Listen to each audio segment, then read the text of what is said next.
Greetings, activators.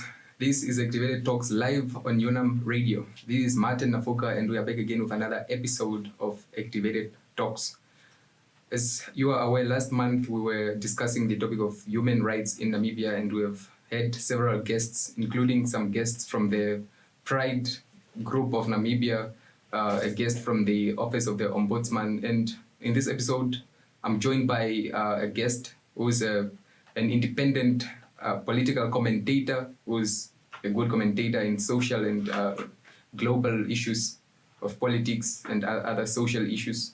Giovanni du Plessis, welcome to the podcast. Thank you for having me, Mr. Martin. I am honored to be here today. Yes, in this episode, we just want to kind of conclude and just polish up what we have discussed in the previous episodes. And I just want to start off with the issue of human rights in Namibia.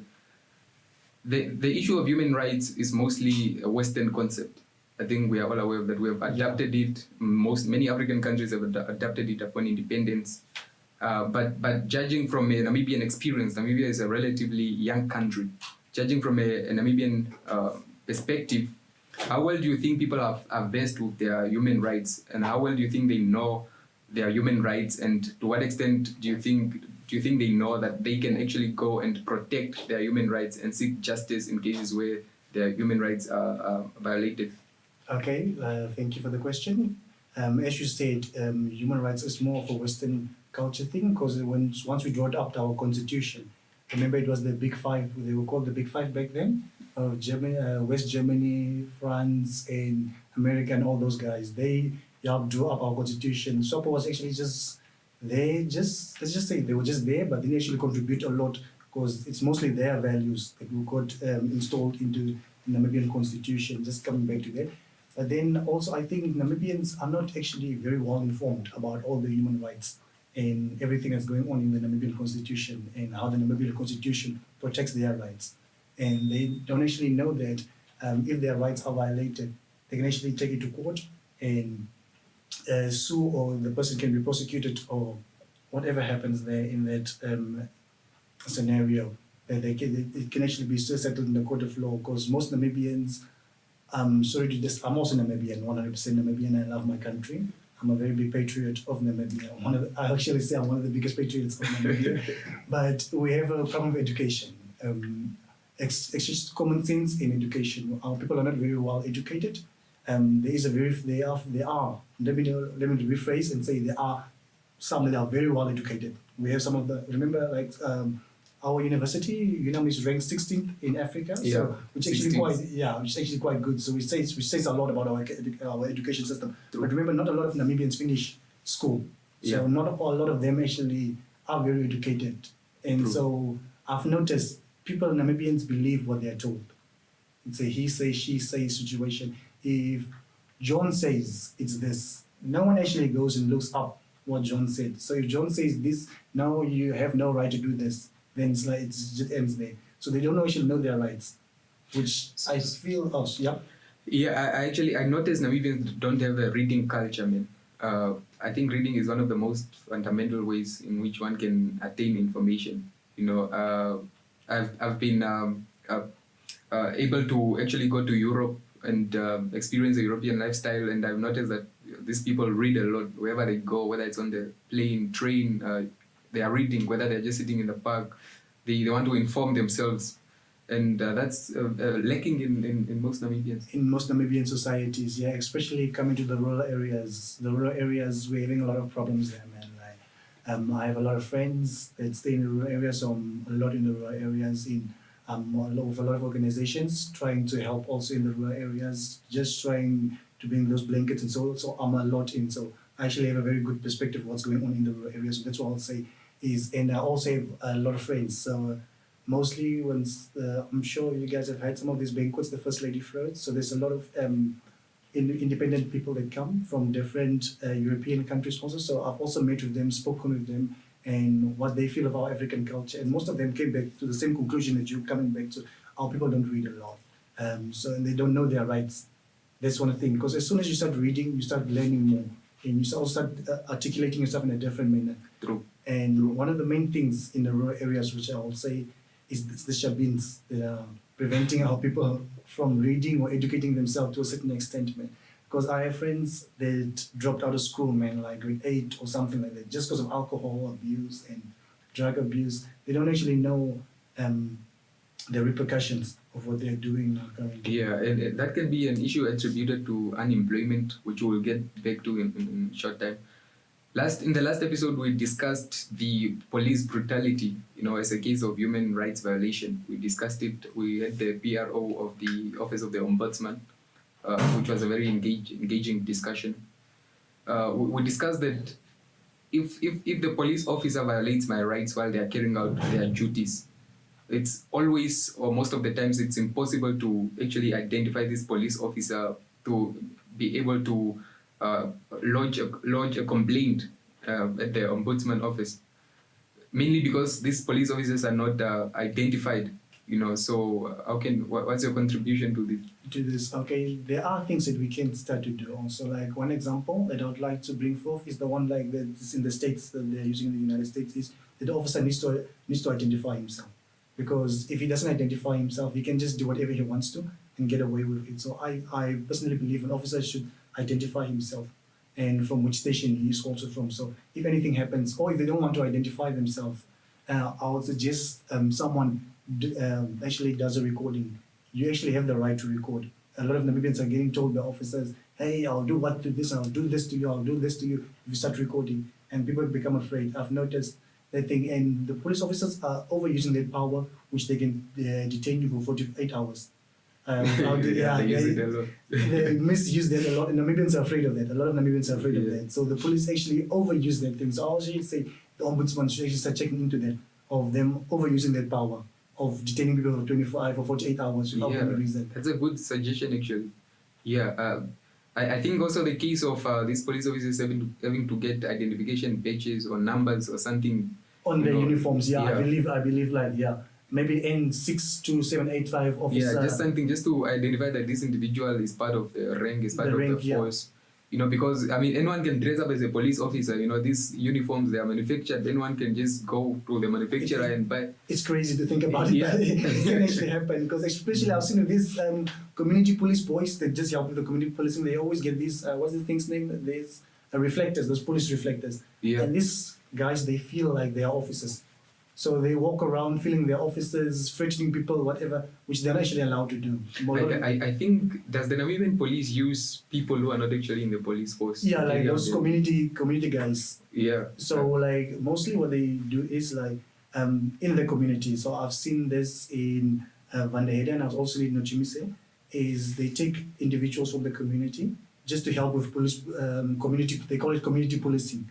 Oh, yeah. So these guys, they just actually they're not officers, they don't have any rights like officers or have any jurisdiction like a police officer will have, but they're just there to assist the police officers in case something happens, or just by shaking down people, searching people and so on. That's basically... Yeah, I think I saw one of them in action when, you remember the protest, 21st of March protest, where Amusha was arrested, the unemployment protest. Yeah, I was actually also arrested there. By those guys, they came in hot. They sent in the special reserve forces. Yeah, and then they send these boys with the reflectors to just run in. So this guy comes to me and he grabs me, puts my hands behind my back. He's pushing me, he's dragging me. He's like, walk normally, walk the way I'm walking normally. The guy's like, walk the way you walk normally, walk. It's like, what are you doing, man? What are you doing? Yeah. So it's that issue of not being able to identify these people and. I have seen a lot of people injured by police officers, beaten, but this is a case that we need to actually have more discussions on. We need to move on to the case of unemployment and what it's doing to the country as a whole. You look at youth unemployment, it's sitting at 46% now. It's crazy. And then you look at the situation of teenage pregnancies, for example, and just overall pregnancies within young people, and you look at fatherlessness in the country. Okay. A lot of absent fathers. We have a lot of issues now. So you can just imagine where this is heading to, where you have unemployment. You have a lot of unemployed young men that are impregnating girls, and there's no child support. So you have the case of poverty now that is happening. So how do you think the case of unemployment can be alleviated? Can just be reduced? I know this is a tricky question, and It's a multi-billion-dollar question. people have been trying to find ways on how they can approach this situation. But what is your input? Okay, personally, my input is everyone says the government always tries to put it on the private sector. Always the private sector should do more, private sector should do more. But they don't want to break down the barriers also for private sector to do more. And I also believe government should also come in. Okay, so one beautiful example I love using is the amount of teachers that has been graduating, but we're not building new schools. Our population is increasing year on year. Our population is increasing. You've also seen when we used to be kids and we did application for grade 1 and grade 8. There was always problems finding schools. It's getting worse these days. I'm seeing in Marvel's Bay people are sleeping. The amount of it's getting crazy. Like the queues, if you check the queues in front of the schools. So what government should do is start building more schools, because we cannot have more teachers graduating, because the teachers are graduating but they don't have jobs. And everyone feels nursing and education is the way to go, because they believe you are guaranteed a job. It used to be like that back in the day, but it's not like that anymore. And nursing also, I've heard so many people, I've had this argument with so many people, are like, no, our hospitals are sufficient enough. And I'm like, no, dude, you cannot. There's not enough hospitals. There's not enough hospitals. Yeah, it's Remember, it's not enough. We are, how many are we? We're about 400,000 in Windhoek. Yeah, so roughly. 400,000, all the hospitals are in Windhoek. Most of the big hospitals are in Windhoek, and we only have one public hospital. People say 2 central, but central is half public and half private. So you guys just gonna go to central and say, I have this issue, like you can go to Karicho Hospital. Yeah, I've actually had people saying, no, I went to Central Hospital, but these people were rude, they sent me back. Yeah, because it's semi-private. That's something that Namibians don't know, it's semi-private. So I'll say is government also needs to pull up itself. And always just say the private sector. Also, one other thing is the beautiful thing we had about like the SME bank to help young entrepreneurs. That bank. I spent a lot of time thinking about what difference that bank would have made. It just irritates me because there's nothing that can be done anymore. I drive by the building and I look at it and it's just sitting there, it's like a white elephant now in Windhoek. So I would say like retrying something like the SME, but getting people that are qualified in those positions. Because remember now, as a kid, you can take out the study loan at NASFAF. It's about 100 and something thousand, or you can go up around roughly up to 400,000 depending on how long you want to study. Yeah. You can take out such a loan to go study, which they say it's an investment into your future. But how many kids take out those loans but never pay those loans back? But then you're gonna take out as a young individual. You're gonna take out a business loan. But how can I take out that big loan for study, but I cannot take out the loan? That's a good question. We are allowed to take out a study loan, but after 18 you can take up to $400,000 out on your education, but you can take out a loan to start your own business. We actually should start checking into that, because the future lies with the youth, to be honest. And also our youth minister, we need to get in a prominent, fast-thinking youth minister also. No, I have a problem with our youth minister because there's nothing youthful about her. Unfortunately, I don't have an issue with the lady, but I think it is just contradicting. Yeah, nothing personal. Yeah. Look, the thing is, the Ministry of Youth, Sports and what? But you're supposed to put a young person there who is vibrant, who understands what young people want. Need. They understand the importance of sports facilities that are updated, and well.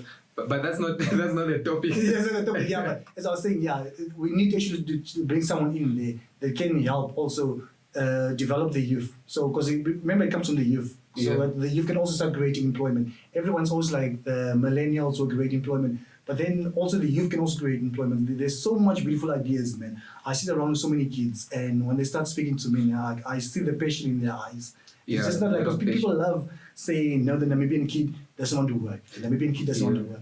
I recently attended a UNESCO event where there was small kids, primary school kids, pitching business ideas. And some of these ideas are That's the thing. So the potential is actually there. It's actually there. So I'll say you start with the youth and work your way up. And also start breaking down the barriers for entry into businesses. Try to get more people loans and so on. Try that SME thing. Just rework it and retry that SME thing. And also the negotiating, something we just talked about a few minutes ago, was the awarding of tenders also. Most of our big tenders, they go outside of the country. How are we supposed to stop unemployment? Let's talk about awarding tenders to businesses that have one employee. Just the owner. I know the owner. Multi-million-dollar tenders. You're giving it to one person. That it doesn't make sense at all. It doesn't make sense. A tender is supposed to benefit a lot of people. You're supposed to at least employ a lot of people, and other people will also indirectly benefit from that. But if it's one person, that means something is wrong there. They're doing whatever is awarding this tender. Because I don't know how you only have one employee registered with, so what's the thing standing in Commerce now? Social Security. Social Security. So I don't know how, it's only one person is registered with Social Security. But then, I would say the awarding of the tenders, also it's a problem because a lot of big companies from outside, what they do is, I've seen it around, they will name it Shingilengi Investments.